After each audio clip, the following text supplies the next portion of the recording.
Hey, you! Yeah. Get in the car! Okay. Get in the car! Okay. Okay. Give me your money. Okay. All of it! Go! Get out of the car! Okay. Get out of the car! Mr. Chief Justice, may it please the court. This case concerns itself with the conviction of a defendant of 2 crimes of rape and kidnapping, the sentences on each count of 20 to 30 years to run concurrently. The trial court in June of 1963, prior to this court's decision in Escobedo, allowed this confession into evidence.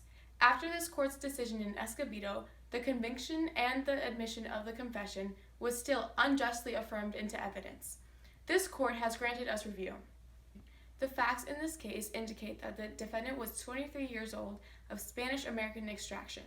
On the morning of March 13, 1963, he was arrested at his home, taken down to the police station by 2 officers named Young and Cooley. That at this police station, he was immediately placed into lineup. He was here identified by the prosecutrix in this case and later identified by the prosecutrix in the robbery case.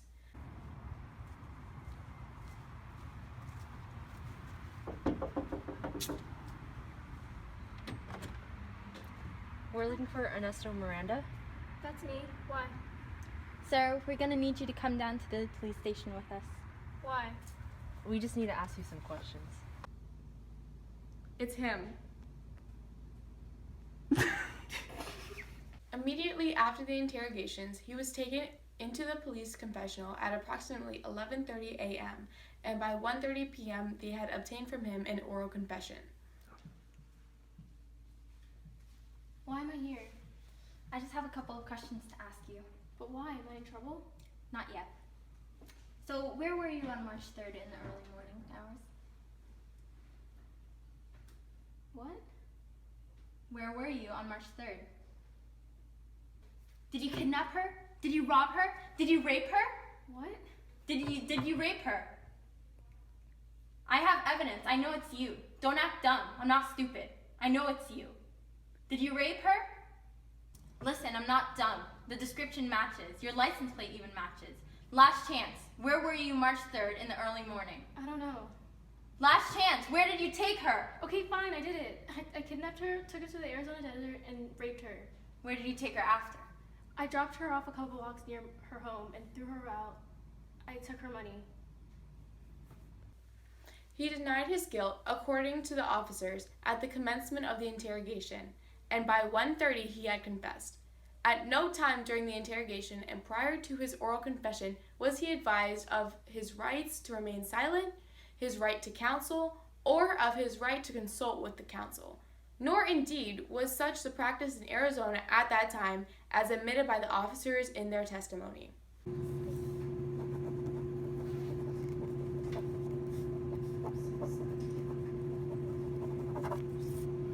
Mr. Finn, can you confirm that you just said that Miranda was not informed of his right to remain silent? Is there a dispute as to that? Yes, there is, Your Honor. It arises as a result of the appendix to the robbery conviction, referring to page 52 of the petitioner's brief, at which the question was asked by Mr. Moore, the trial counsel recorded. Did you state to the defendant at any time before he made the statement you are about to answer that anything he said would be held against him? No, sir. You didn't warn him of that? No, sir. Did you warn him of his rights to an attorney? No, sir. On page 53, a portion of the same record indicates further examination concerning this conversation. Had you offered the defendant any immunity? No, sir. In your presence, had Officer Cooley done any of these acts? No, sir. At about what time did this conversation take place, officer? Approximately 1:30. Shortly after Miss McDaniels made her first statement, is that correct? Yes, sir. Can you tell us now, officer, regarding the charge of robbery, what was said to the defendant and what the defendant answered in your presence? I asked Mr. Miranda if he recognized. That is where the questioning ceased. The petitioner's position on the issue is that the Arizona Supreme Court has imprisoned this court's decision in Escobedo on its facts, and by the decision, it's refusing to apply the principles of that case, and for all practical purposes has emasculated it. every court desiring to admit a confession can find distinguishing factors in Escobedo. The critical question in this case is whether, under the circumstances, the refusal by the police to honor petitioner's request to consult with his lawyer during the course of an interrogation constitutes a denial of the assistance of counsel in violation of the Sixth Amendment to the Constitution as made obligatory upon these states by the 14th Amendment, and thereby renders inadmissible in a state criminal trial any incriminating statement elicited by the police during the interrogation.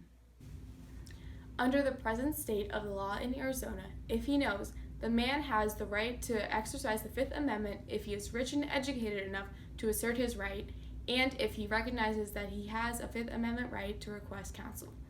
At that stage of the proceeding, under the facts and circumstances, a man of limited education, mental abnormality, and indigence, that when the adversary process came into being, that the police had at least had an obligation to extend to this man not only his clear Fifth Amendment right, but to accord him to the right of counsel. The first right of the amendment is to not incriminate oneself, the right to know you have that right, and the right to consult with counsel, at the very least, in order that you can exercise the right you are on. As a result of a lack of knowledge, or for lack of a better term, failure to advise, the denial of the right to counsel at the stage in the proceeding when he most certainly needed it is that this could, in most police interrogations, constitute compulsion. The court has decided that the Fifth Amendment privilege serves to protect persons in all settings in which their freedom of action is diminished in any way by being compelled to incriminate themselves. As such, the prosecution may not use statements from custodial interrogation of the defendant where a person in custody is deprived of his freedom of action in any significant way when questioned by law enforcement officers. A defendant must be warned prior to any questioning that he has the right to remain silent, that anything he says can be used against him in a court of law, that he has the right to the presence of an attorney, and that if he cannot afford an attorney, one will be appointed for him prior to any questioning if he so desires. From this decision, the Supreme Court has ruled to reverse the judgment of the Supreme Court of Arizona.